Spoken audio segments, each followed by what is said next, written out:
Well, hi everyone. Welcome to another Everything ALS Expert Talk. The hour and a half that we spend together is very valuable, but your challenges are 24 hours a day, 7 days a week. We want to make sure that your needs are met as they come up, like at 3 a.m. in the morning. Our free Everything ALS app has you covered. Download it from the App Store and the Google Play Store.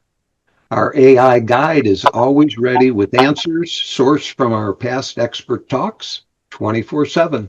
Plus, you can connect with our pathfinders who are on this journey just like you through the Connect tab on the app. You can read the pathfinders' bios, see their pictures, and connect with them right through the app. Join us. And with that, Indu, I'll turn it over to you. Thank you very much, McFinn. And today it's my great pleasure to have Eva Feldman join us. And Dr. Eva Feldman is the James W. Alberts Distinguished University Professor of Neurology at Michigan Medicine, where she directs the Neuro Network for Emerging Therapies and ALS Center of Excellence, a world leader in neurodegenerative disease research, and she's authored over 500 scientific papers, led NIH-funded studies for more than 30 years, and was honored with the 2024 Sheila Essay Award for her groundbreaking ALS work. And I had the pleasure of meeting Eva and her team on site in the University of Michigan. It was great to walk through the labs and see everything you do. Thank you for sharing that. And today, she will share Tracking the Invisible, how science is revealing ALS's environmental roots. Please join us in welcoming Dr. Eva Feldman. Thank you, Indu, very much. Let me share my screen. Yes. Excellent. Well, thank you so much for having me. I'm really quite thrilled to be here. I've heard so much about your organization. I've had the pleasure of meeting Indu, as she has said, and I know you do really wonderful work for our ALS community and for our patients. So I want to thank you for having me.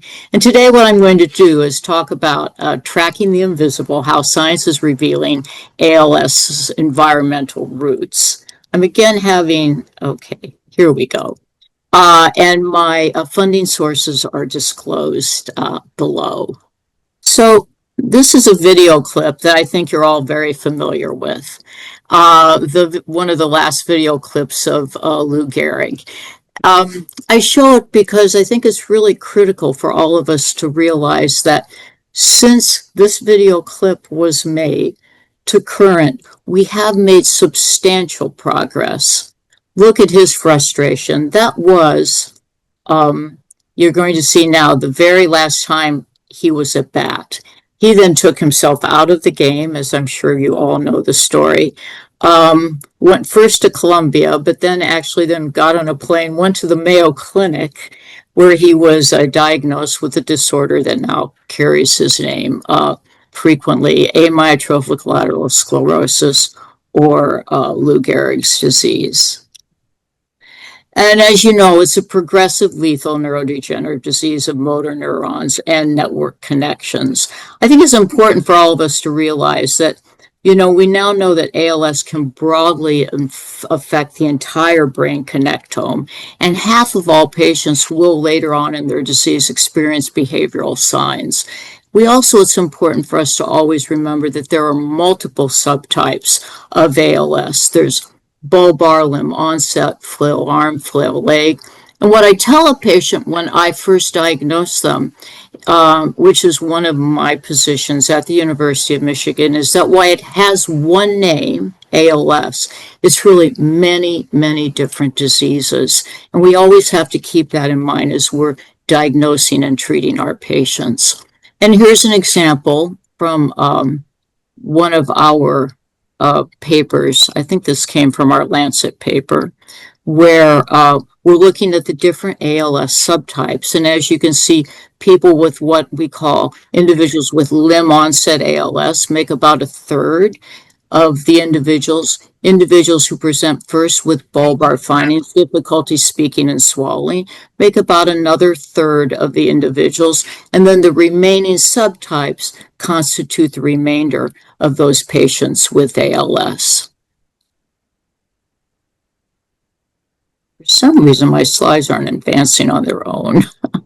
Now, we have made some really beautiful, I would have to say, advances, as I've mentioned, in ALS in the last 70 years. We now know over 40 known genetic mutations. Interestingly, I made this slide 2 years ago. There are now over 50 known genetic mutations. We have a really very robust gene therapy toolbox, which I'm sure you've had discussions on in this forum. We also know that inflammation is important in the pathophysiology of the disease. And because we have been carefully studying the genetic forms of ALS, we know much more about the very basic biology.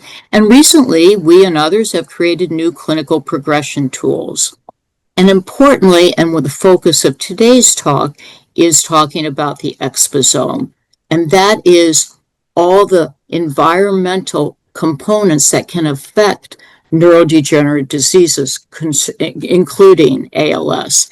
And that's exposome science has now entered the ALS arena, and I think it's very important for all of us to understand it and to see what it means for us personally and for our patients personally. So what is the exposome? Well, in its simplest definition, it's the cumulative effect of environmental exposures and corresponding biological responses across the entire lifespan. So from the day you were born, actually from when you were in utero, to be frank, until the day that you pass, everything that you are exposed to, whether it's what you breathe, eat, touch, is part of your exposome, your personal exposome. And one might say, well, why are we so interested in the ALS exposome? That's one question I'm going to answer for you today. I'm also going to discuss with you the gene time environment hypothesis in ALS and the idea that there's polygenic risk for ALS. I will discuss with you our menu of exposome research in ALS and how we're looking at pesticides, pollutants, occupations, lifestyle and hobbies, and even the microbiome, and how that all integrates and increases ALS risk and affects survival. Finally, do these exposures that I'm going to discuss increase what we call epigenetic changes in ALS? And our future direction, which we're very passionate about here at the University of Michigan, is can we make ALS preventable? So here is a very, one of my favorite slides, to be frank.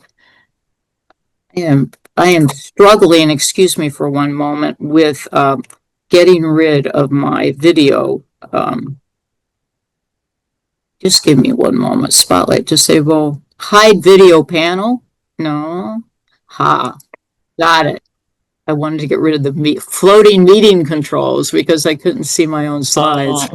Okay, so I want you to, I'm a Michigander, and ALS prevalence is highest in the Midwest. This is a very nice study by Paul Maida of the CDC. But here's the population prevalence estimate: 8.8 individuals, persons in the Midwest per 100,000 have ALS. And then look at the other parts of the country: Northeast, South, and West. So Michigan has, or the Midwest has, a very high prevalence of ALS.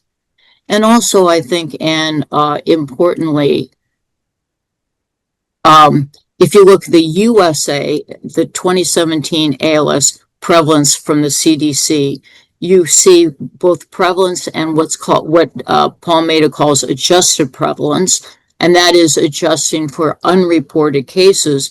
And you can see among men, 13.3 males have the disorder, compared to 7.6 females in terms of an adjusted prevalence. So it is a prevalent disorder, more prevalent in the Midwest.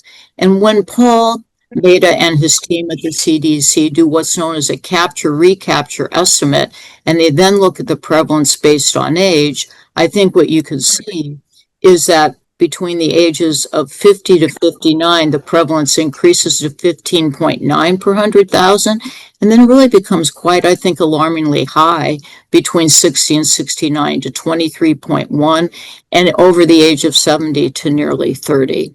So there's an increased prevalence of ALS, and it's particularly obvious or clear in the Midwest.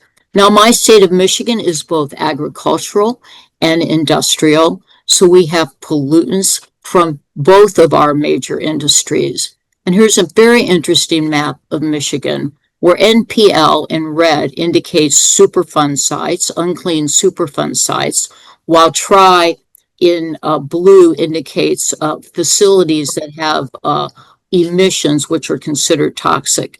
And so you can see that in Michigan, we really have multiple unclean Superfund sites, and no surprise because we're an industrial state, multiple toxic emissions. I'd like to call your interest. Can you see, Indu, can you see this arrow that I'm using on my slides? You can. Okay, great. No. Thank you. Yeah, okay. I'd like to call to interest this unclean Superfund site here in Upper Michigan. Very dense, very low population in this particular part of Michigan with a very, very high prevalence of ALS. ALS clusters are also very common in Michigan. We are currently collecting them, and I've got some good news to end this talk with. But here's an example of childhood homes of 3 friends that later developed ALS all around the same time, and they all 3 came to us to self-report that they had been friends since childhood, lived near each other, and now all had ALS. This is not uncommon in our practice. I have just diagnosed my 4th case of what's called conjugal ALS, a very, I think, moving story where a woman walked into my room with clearly her son, and they looked very familiar to me. And we were talking, diagnosed her, and was explaining to her what she had. And the son just looked ashen. And he said, "Dr. Feldman, you don't remember me." And I said, "Oh, I'm so sorry. I know you look familiar. Please help me." I had diagnosed his father, her husband, about 10 years previously. So an example of what we call conjugal ALS, husband, wife, I have personally 4 that are relatively recent. So this ALS exposome, the cumulative effect of environmental exposures and corresponding biological responses across the lifespan. I think it's an extremely important concept, and it goes along with what's known as the gene time environment hypothesis in ALS. So as I've mentioned to you now, from the day you were conceived until the day you pass, your entire cumulative lifetime exposure of pollutants, what you eat, what you drink, what you breathe, those are your lifetime exposures. But you're also born, right, with a set of genetics, genes. And what role do those genes play in ALS, in this disorder? Well, you have to think of genetic risk in 2 ways. It's called monogenic, and that's when one gene has a mutation, has something wrong with it, and it gives you the disease. So since almost everyone on this call is very interested in ALS, you all have heard of the C9orf72 gene, the C9 gene. So that's where one gene, as shown here, is the risk gene. And if you inherit that gene, you are very likely to get ALS, or maybe you've heard of the SOD1 gene. But there's also another kind of risk that I want to explain to you, and it's called polygenic risk. And that is where you can have a very small change in a gene, not a major mutation, but something called a single nucleotide polymorphism. So one little switch, okay, in the gene of like a guanine or an adenine or cytosine or thymine, one small switch, so that one switch or one change in one gene, what does that mean? 2 changes, what does that mean? But if you have hundreds of changes in important genes, okay, for normal function, that could give you a polygenic risk or a high risk of getting the disease. So that's what's known as a polygenic risk score. And so you can look at all the changes, even very small, in someone's genetics and see if they're more likely to get a disease, a polygenic risk. So our goal then was to develop a polygenic risk score for ALS. There's ones for Parkinson's, there's one for Alzheimer's disease. We needed one to understand the polygenic component for ALS. So that is indeed what we did, is we took 228 of our ALS cases versus 207 healthy controls.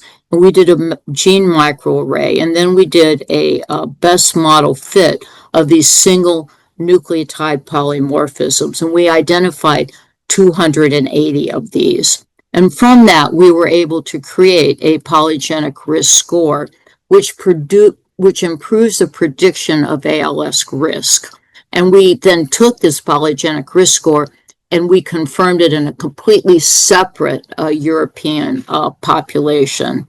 And so what we can see is that looking at the genes that you have, we've developed a polygenic risk score that can predict at an accuracy of 0.6 or 60% your risk of developing ALS. It is not as robust as some of the polygenic risk scores, but it clearly is present for ALS. And I think that's very important, and I'll tell you why. So you are then likely born, all of us, with a polygenic risk. Ours may be very low. You may have a very low polygenic risk, or one may have a very high polygenic risk for a specific disease. But in the gene time environment hypothesis, if you have a risk, and let's go to this idea or this stick figure here, you have a polygenic risk, and then you have multiple environmental insults, pollutants, air pollution, occupation, adverse metals, you then are more likely to develop the disease. So it's a multi-step model where you have a genetic predisposition. And if you did not have those environmental risks, then, we believe you would not develop the disorder. And one thing that's actually very provocative about this theory is that in patients who have the C9 mutation, so we all know they're almost nearly all going to develop the disease or some form of ALS or maybe frontotemporal dementia. If they have a major environmental insult, there's beautiful data from Orla Hardeman to show they develop the disease much more quickly than individuals who don't have exposomic risk or environmental risk. So that's even more, I think, clear data to show that this is a very real issue. So with that as the introduction, really, I'm going to tell you a little bit about the exposures, what I call the exposome menu in Michigan, a little bit about the pesticides and pollutants we have found and measured, the occupations that we know associate with ALS, along with lifestyles and hobbies, and also some interesting findings we have on the microbiome and metabolome. So environmental persistent organic pollutants, they can derive from many everyday products. So the organochlorine pesticides, we call them the OCPs, they have been banned since the 1980s, but they persist in the environment for up to hundreds of years. So we see, as you are going to see the data, we find these organochlorine pesticides in our current patient population at a higher level than in controls, individuals who do not have the disease. So just because they've been banned for now over 40 years does not mean they are not clearly present. The same with the polybrominated diphenyl ethers, or the ethers, the PBDEs. Those are flame retardants. listen, there are lots of flame retardants still being used in this country. And in many of the products we get from overseas, there are flame retardants. They too persist in the environment for years. And finally, coolants and lubricants, these PCBs, these polychlorinated biphenyls, they have been banned since 1979, but again, they persist in the environment for decades. So it's important for us to understand that we are constantly being exposed to these types of pollutants. And to measure this, what we did is we did two studies. First, we took 156 ALS cases and 128 healthy controls. We collected their blood. We did a GC-MS analysis for 122 plasma pollutants from the categories that I just discussed with you. We then did a second one. My apologies. This was led by my longtime colleague, Dr. Stuart Batterman, who is a professor of School of Epidemiology in the School of Public Health. And actually, it was Stuart and I who almost 20 years ago developed an ALS survey that I will be telling you about now. Because then I had one of my most brilliant moves, I will say, in my academic career is about 12 years ago, I recruited Dr. Stephen Goutman, who has just been an exceptional colleague, a wonderful colleague, and I know that he has spoken to you. And so Stuart and I did a second study where we took 164 ALS cases and 105 healthy controls, and we repeated a totally different cohort, the same statistical analysis and investigation for these persistent plasma pollutants. And what did we find? Well, this is a risk model. Okay, so when the dot is on the right-hand side, it means that that pollutant increases ALS risk. And as you can see, there are many exposure to many of the PCBs increase ALS risk. Exposure to many of the PBDEs also. Exposure to the organochlorine pesticides shown here. DDE, which is a byproduct of DTE. You probably maybe heard of chlordane, oxychlordane, transanichlor. These all markedly increase ALS risk. So we looked at all the individual pollutants, but then it occurred to us that, you and I are not exposed to just one pollutant, but we're exposed to pollutants in families. A family of flame retardants, a family of PCBs, families of pollutants. So we developed an environmental risk score, and that is looking at your risk when you look at the cumulative risk of all the persistent organic pollutants. And we found that the largest and most significant odds ratio was clearly for an environmental risk score, an ERS, rather than looking at all the POPs individually. And so the exposome accounted for about 2.58 or 2.6 increased odds risk of developing ALS in our patient population. We then wanted to ask a question of, well, do these pollutants, if they increase ALS risk, do they also affect ALS survival? And we went in with the hypothesis that the higher your environmental risk score, the lower your survival may be. So we again looked at the 122 pollutants, calculated the ERS scores, and placed these environmental risk scores in what I'll call quartiles. So those individuals with the lowest exposure, so the best environmental risk score, meaning the lowest environmental risk score, is shown here in red. And they had the longest survival since diagnosis, while those individuals shown here in this kind of tannish color, bronze here, had the highest exposure, the highest environmental risk score, and they had the lowest survival. In fact, it affected survival by 0.6 or greater than, they died half a year sooner or survived less half a year less than those with the lower exposure. And in summary, we have shown in that study and then in a second study that these plasma pollutants not only increase risk, but if you have a high plasma pollutant level, it predicts poor ALS survival, and you have a likelihood of a 2 times higher risk of a poor survival. So let's now turn from looking at pollutants directly in the blood to occupations and occupational exposures. So as I mentioned earlier, Stuart and I developed almost 20 years ago. It's a 30-page, well, now it's all computerized, it's on Qualtrics, survey for ALS cases versus healthy controls.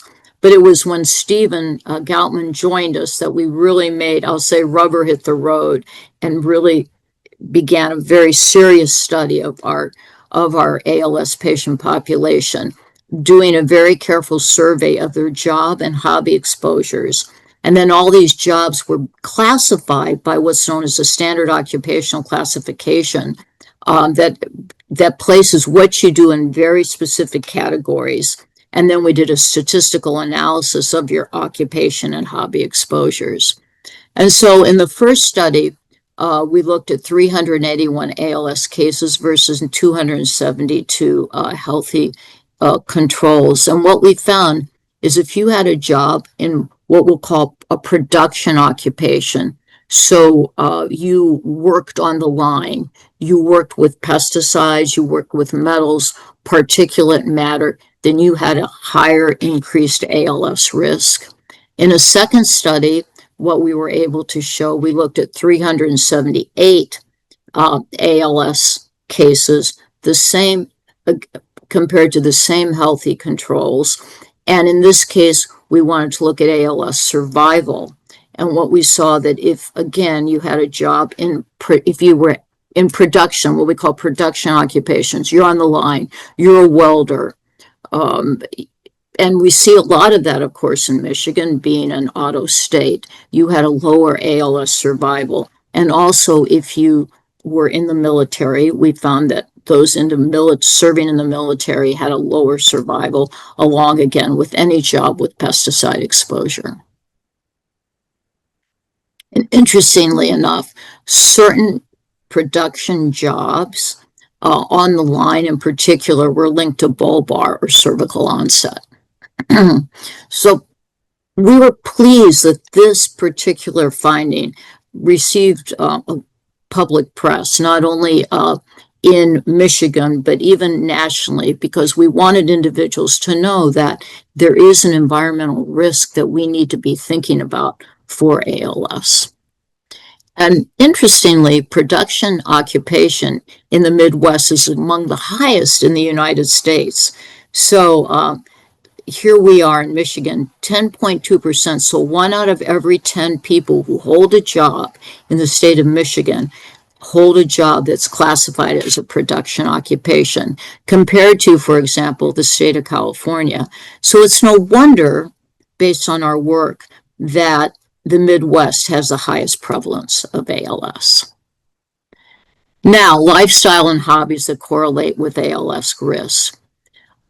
We looked at 400 individuals with ALS, persons with ALS, versus 287 healthy individuals.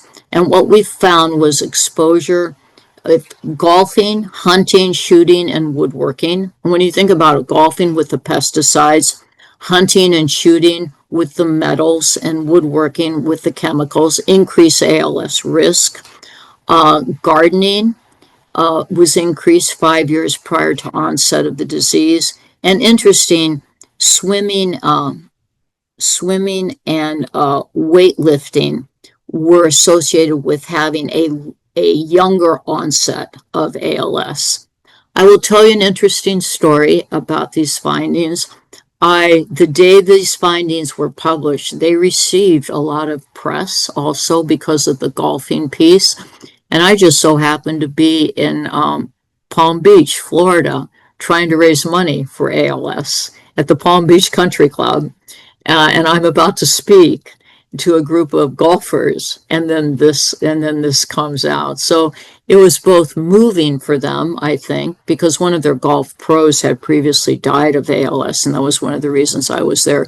But also, I think it was, fairly disturbing, of course, moving and disturbing. Now to end on our menu of exposome with a very simple story on the microbiome and the metabolome. So we did a study where we took our persons with ALS, 75 and 110 persons without ALS, and we drew their blood, but then they also gave us fecal samples.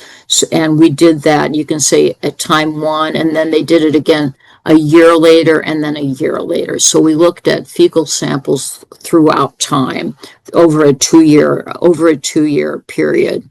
And what we did was we also, besides looking at the microbiome, as I said, we looked at their metabolome, or we drew a tube of blood and looked at the metabolites that were in their blood. And so the question was, because there had been some discussion, would, for example, fecal transplants be beneficial in ALS? Is the microbiome, is it deleterious in ALS? Could it be causing ALS? And this is work then was done by a very talented, a group, of course, this is a large group of individuals, but led by Dr. Kai Gao, who's now a research assistant professor at the University of Michigan. And this is what we found.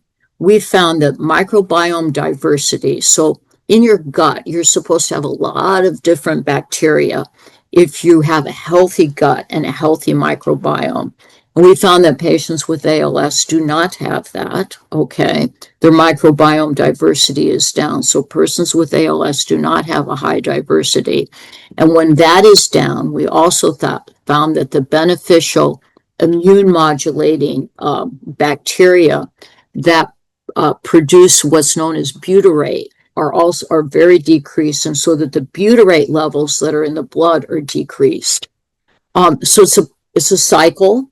And then we also saw that in the metabolomics, of course. So the cycle is that for reasons that we still do not know, the microbiome diversity is down. And when it's down, then you lose, there are good bacteria in your gut that make good metabolites that get out in your bloodstream that help you fight disorders and diseases. And that does in part seem to be absent in ALS or decreased in ALS. So something that really requires more study. Now, I'd like to kind of end almost with the science by asking a very simple question, and that is, and explaining to you an interesting concept, and that is, could all of these exposures I'm talking to you about cause what are known as epigenetic changes? Now, what are epigenetics? So, I mentioned to you that you have this gene, time, environment hypothesis, right? That throughout your life, you've been born with a specific set of genes, right? And maybe there's a polygenic risk that you may have as you're being exposed, as the exposome, your cumulative lifetime exposure with the exposome, your polygenic risk. That's the gene, time, environment hypothesis of ALS. But there's a second genetic component that we need to talk about, and that's known as the epigenome. And this is work that first started in my laboratory by a very talented postdoctoral fellow who now works at NINDS. And that's on how you're born with a set of genes, but over time, depending on the exposome and what you are I would have to say subjected to throughout your life, these genes become altered. It's called via something known as DNA methylation, which I'm going to explain to you. And you have what's known as an epigenetic clock. So your genes may be looking younger or older than your chronological age because, for example, pollutants can change your genetics, your epigenetics. So let me explain. So here we have a strand of DNA, okay? well, actually double-stranded DNA. And there's something called, these are called CPG, or cysteine guanidine sites, excuse me. But these sites are transcriptionally active, meaning that the DNA makes RNA and you get good protein, and that's the way it should be. However, what can occur is there's what's known as DNA methylation, so that these CPG sites become methylated by pollutants, by air pollution. Saturated fatty acids, some people believe, okay? But you get methylation due to these cytosine bases, and the methylated cytosine, the CPG sites are transcriptionally inactive. They cannot make RNA, and you cannot make good protein. So this idea that your genome can be changed, epigenetic changes, is extremely important for many diseases, not just for our disease, not just for ALS. So now I want to explain to you what a normal epigenetic pattern is. So you have a normal chronological age, and everybody's subjected, to certain exposures throughout their lifetime. So you have some DNA methylation. But here you are at noon, 2, 4, 6, 8, and 10 o'clock. So that's prior to midnight when, according to Lisa's chronological age, your time has run out. So that's a normal epigenetic pattern. Now, you can be younger than your chronological age. So you can have fewer DNA methylation sites on your genetics, on your genome, so that where before it was 10 o'clock when your time had run out, you're going to live another 10, 20 years. So you're younger epigenetically. You have healthier DNA, less methylation. So a distinct young epigenetic pattern. Alternatively, you can be older biologically, okay, and have a shorter lifespan. So your chronological age is here, but yet your lifespan has become shorter, okay? Your epigenetic age now is older. And this is known as a distinct old epigenetic pattern with lots of methylation. And it is really known as it's called a biological doomsday clock in biology, or known as Grimm age. And it's an accelerated epigenetic age occurs when an individual's DNA methylation, I've just showed you, predicted age, is much older than their chronological age. And so what we have shown now, and this was done by a very talented individual in our group, Dr. Yui Zhao, who's now also an assistant research professor. And what we did is we looked at the epigenetic age of 428 of our ALS, of our persons with ALS, and versus 288 controls. And what you can see, I think, is very clear. If you look in the ALS, our ALS cases are here in blue. Our ALS cases have a much greater epigenetic age and a 1.8-fold greater or older epigenome than the than the controls. We went on to show that this epigenetic age acceleration also shortens ALS survival. So when we took our cases and we placed them in a high, medium, and low epigenetic age, those individuals with the highest Grimm age, the highest epigenetic age, actually, as you can see, from time to diagnosis, had the lowest survival by, again, 0.6 to 0.7 years, very similar to the pollutant work that I showed you earlier. And some of the pathways involved in terms of the transcriptomics, or the proteins that we're missing, are these types of cellular pathways. But I don't think we want to get into the weeds on that tonight. But what was fascinating is when I said, could you see if there's a male-female difference in our data? Because we have because of the data from Palmeda. ALS is more common in men. Why is that? Look at the difference in the epigenetic age. In the females, I'll start with the females, there's no difference in the epigenetic age between our females, our control females and our ALS females, or very little, I should say, but no difference whether you have high, medium, or low epigenetic age in the females. But look at the males. Those individuals with the highest epigenetic age, okay, the most methylation, the most exposures to pollutants, they have a survival that is almost 2 years less than those individuals with a low epigenetic age who have not been, we think, who have less DNA methylation. And what we were also able to show is that there's a clear correlation between those individuals with a high epigenetic age and our data on air pollution, the persistent organic pollutants, which I showed you, pesticides, metals, and also diesel exhaust.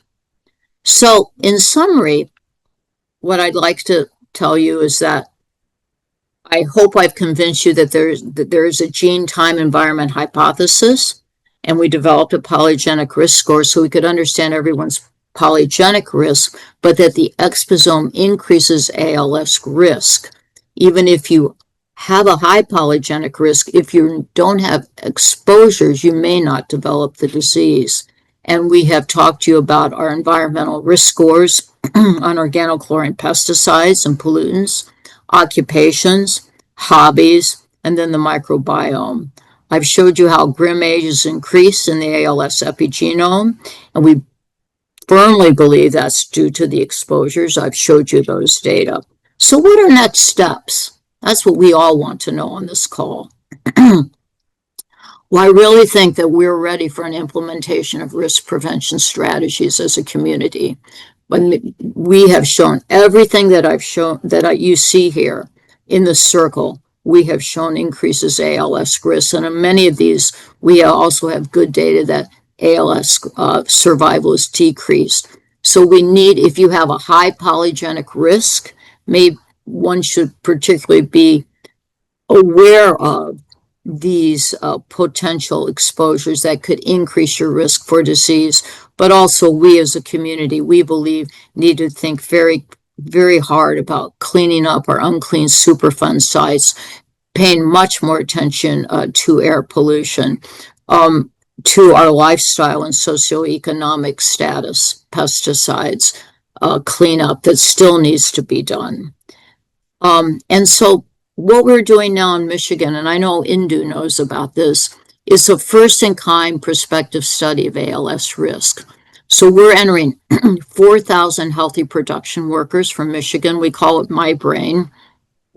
We're doing electronic standardized surveys of exposure, lifestyle, general health, motor function, brain health, genetics, because we want to prospectively understand who develops ALS.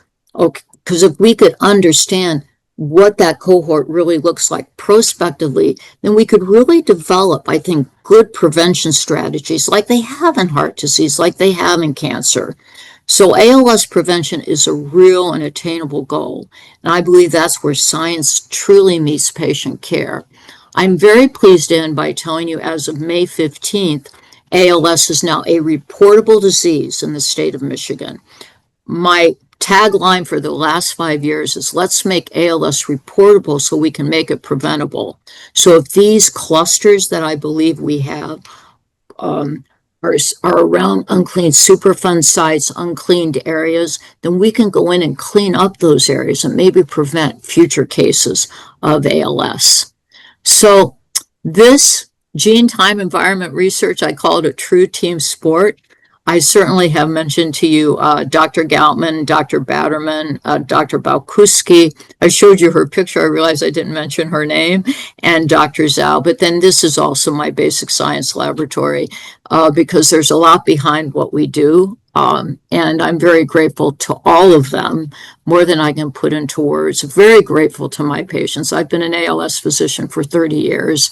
Really one of the highlights of my career is being able to diagnose and care for people for persons with ALS and all of our funding sources. And, since it is September, here's the University of Michigan Medical School about to enter fall. And then what everyone's really interested in our world, of course, is football. And here's our football stadium. So I'll end with go blue, and let's keep working together as a team to fight ALS. Thank you so much. Christian, take it away.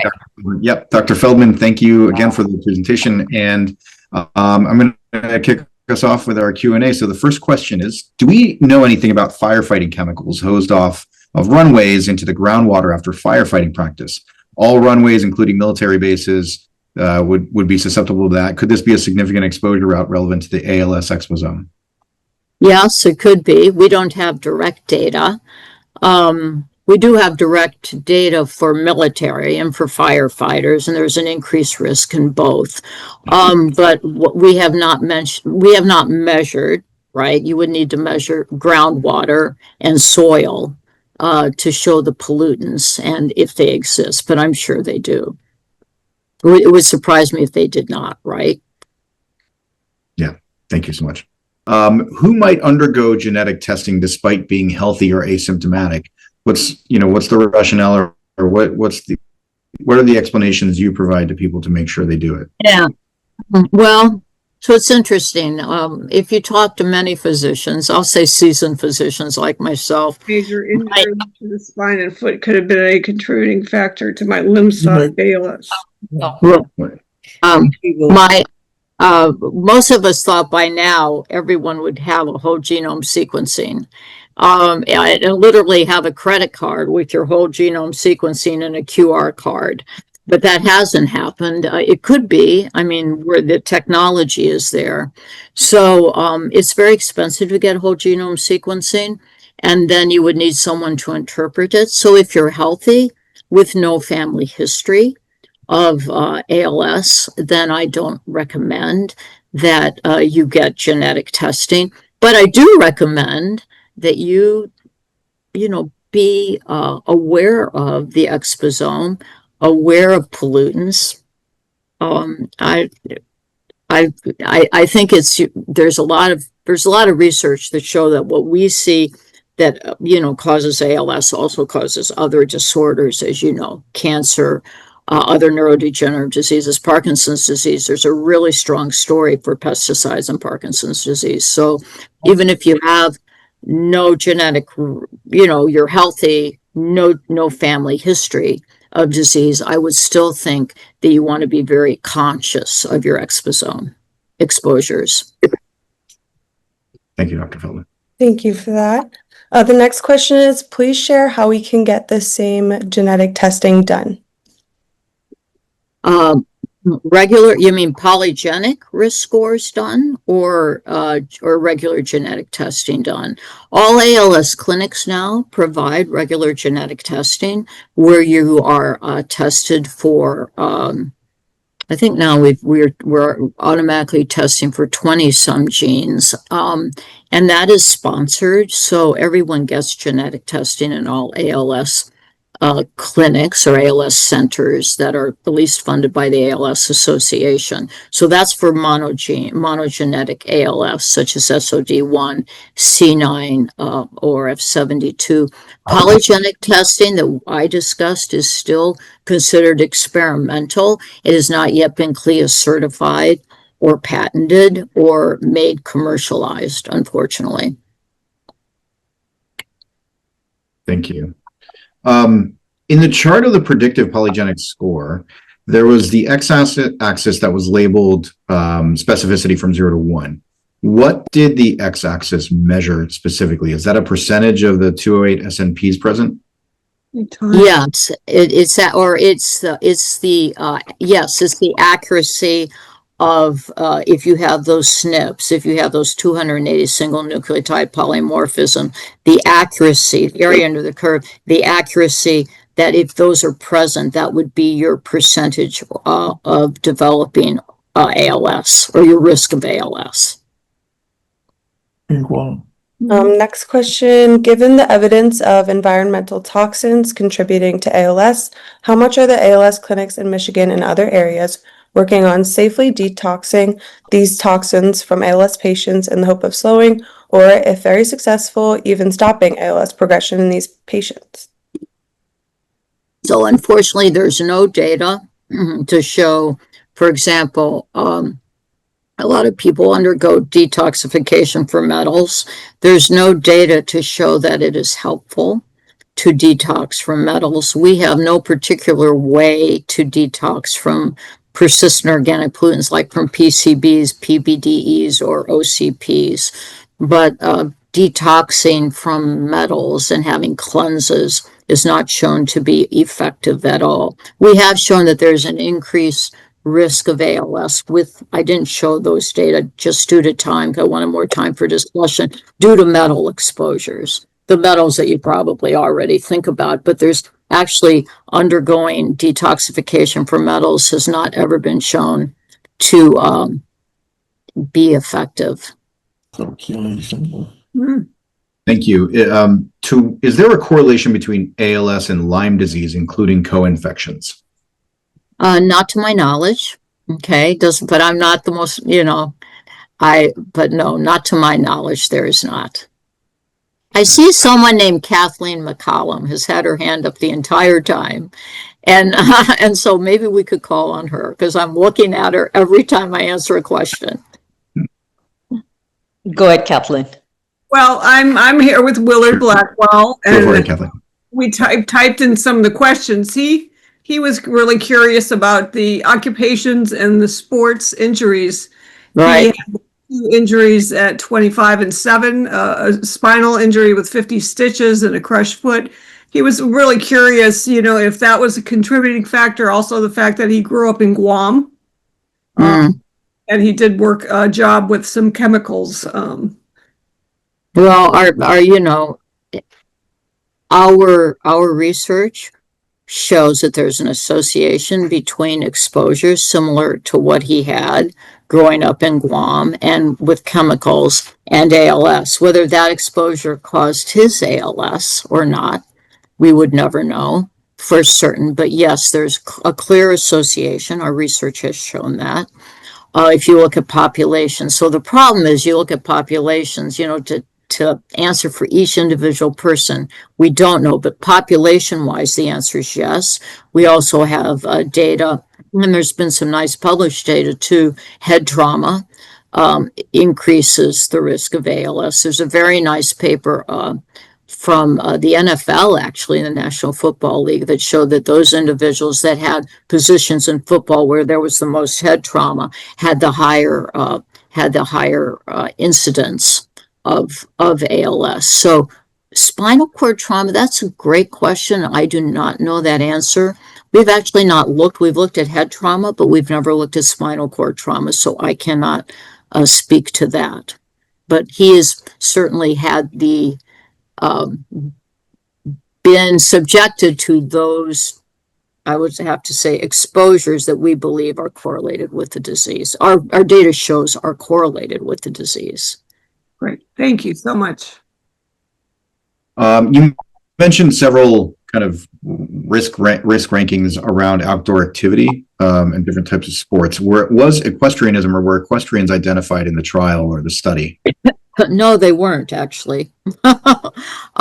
So do we have a question about equestrians? Boy, it's 30 pages. You would think I'd have it memorized by now.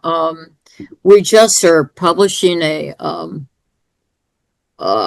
interesting paper on fishing and swimming in lakes that have algae blooms, and we see a correlation with that. We've got one paper published and a second one's coming out in terms of algae blooms. So there's water, but I don't think we've actually ever looked at specifically at equestrians or at horses. Okay, thank you. But farmers, yes, right? We do see a higher incidence in farmers, and there's some nice studies from Italy showing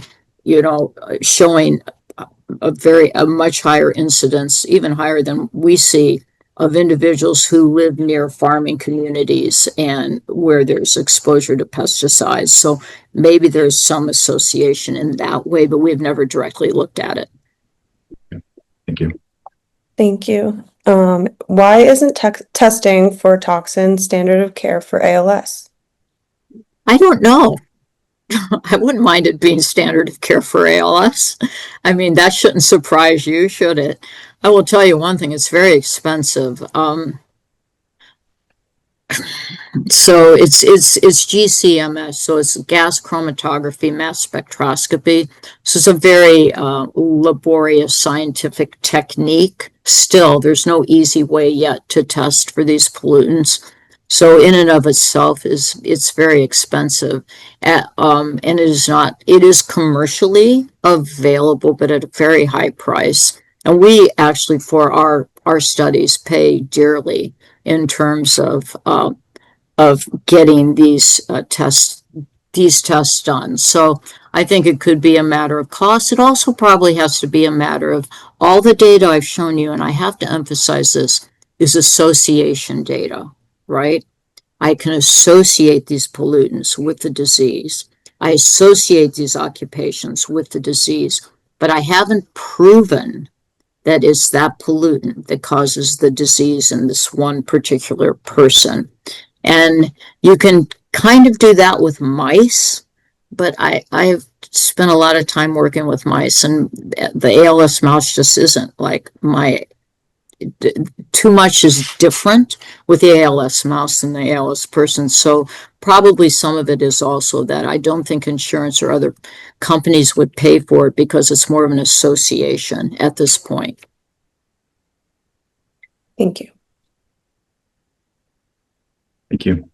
The next question is methylation reversible? Does it have anything to do with telomeres?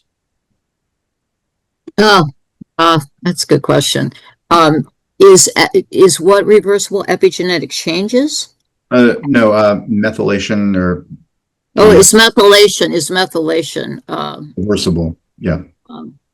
Is methylation reversible? Well, you do have demethylases that exist in your body. So you are demethylating as you also methylate. But usually DNA methylation is considered more irreversible than reversible. Thank you. All right, and then our next participant says they live in Sarnia, Ontario. I hope I'm pronouncing that right. Yeah, a beautiful place, actually. Yeah, they're 54, they're active, fishing, golfing, long distance running, lifting weights, swimming, and live next to a farm. And prior to their diagnosis with ALS, they had a number of autoimmune disease. They have flail leg ALS and they can't run anymore, but should they stop lifting weights? What our recommendation is, and I think the standard of care is just to do very moderate exercise.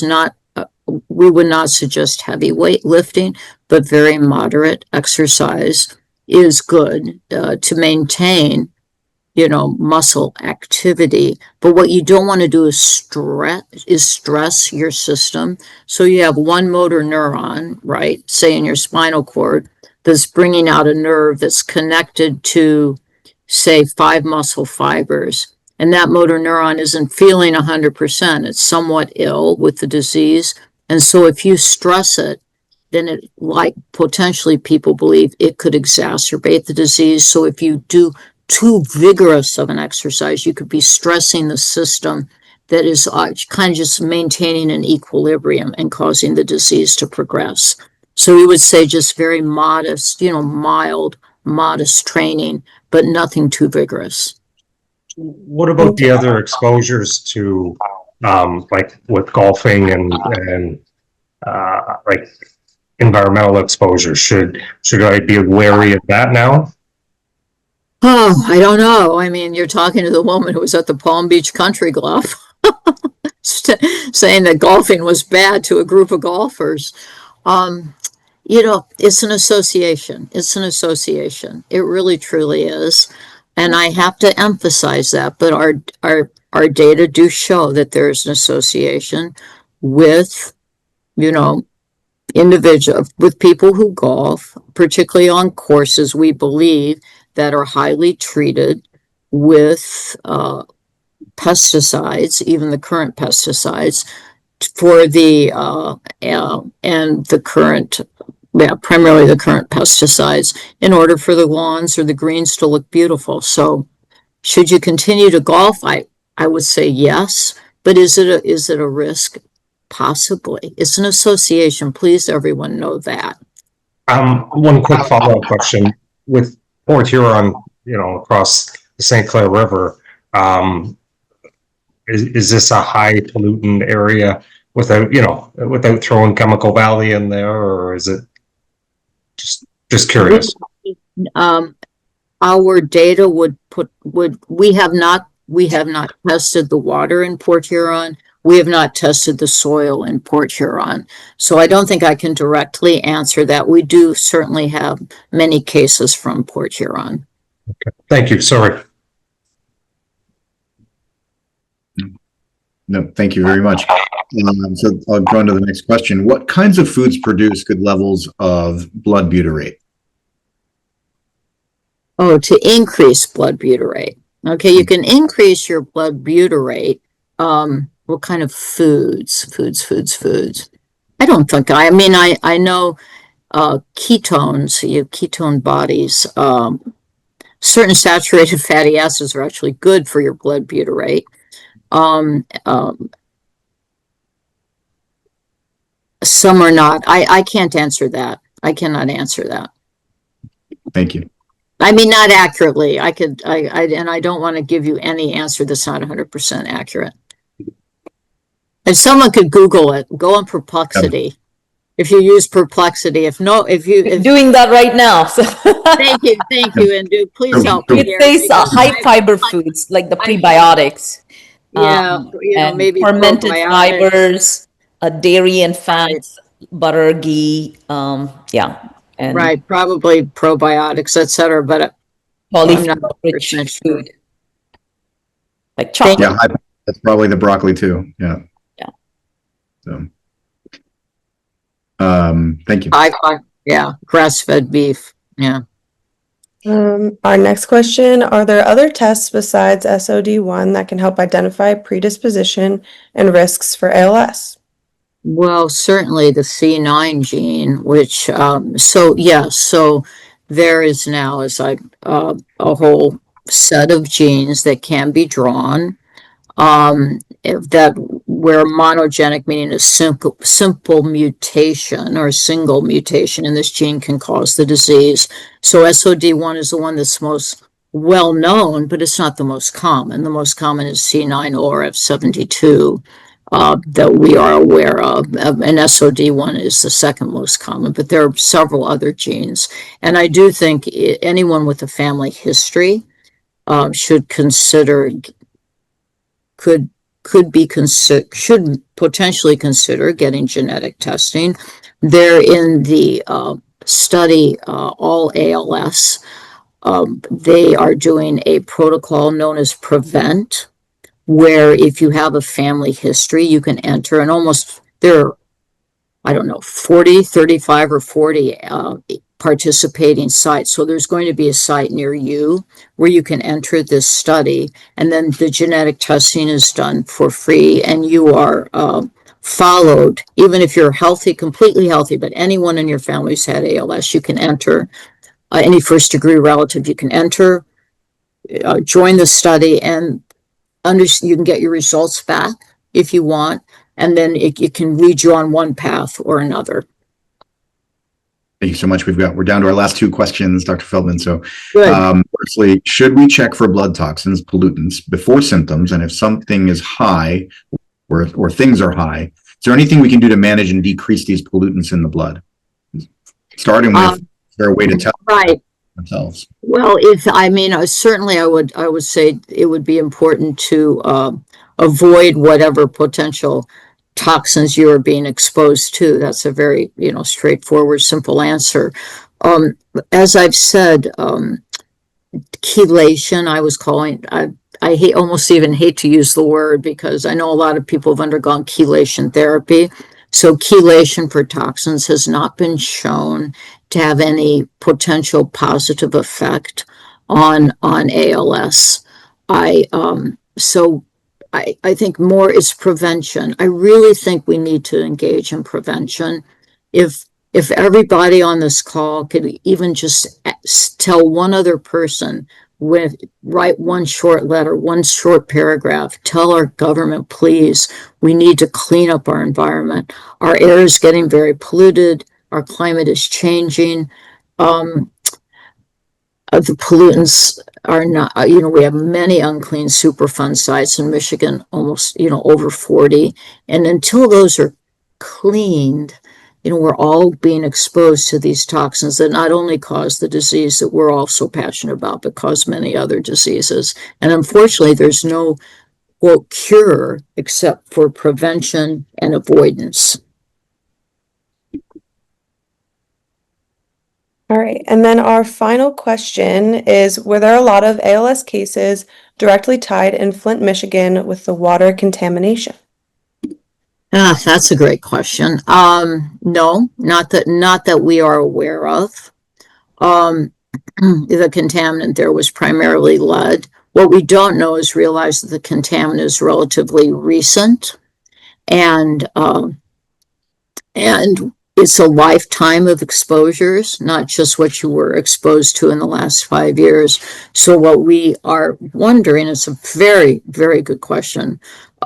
Will there be future increases in the number of cases in Flint, Michigan, more than one would anticipate because of that early exposure?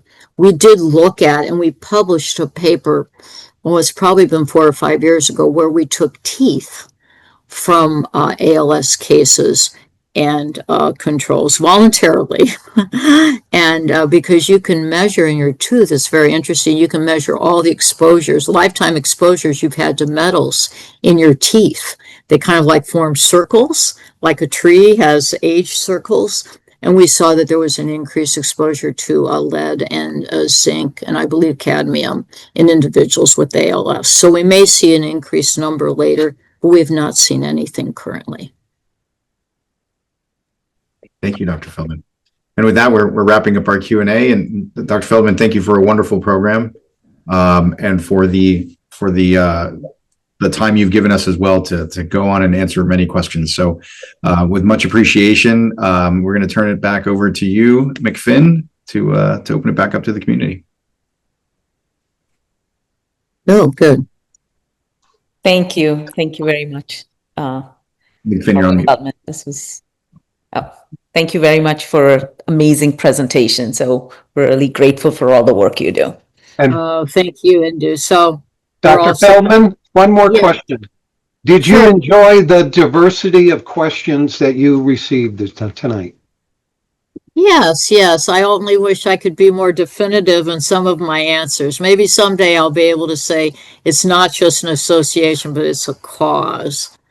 But you can tell I passionately believe it's a cause. But yes, I enjoyed it a great deal. Thank you very much for having me. And thank you again for all the work you do. It means so much. We have our clinics are, so full, and we need you. And so we're very grateful for you. So thank you. Thank you. We want you to please take really good care of yourself, and come back to us when you have anything else that you'd like to share, because you're one of our heroes. Okay. Thank you so much. Means the world to me. Okay. Good night. Bye. Thank you. Bye.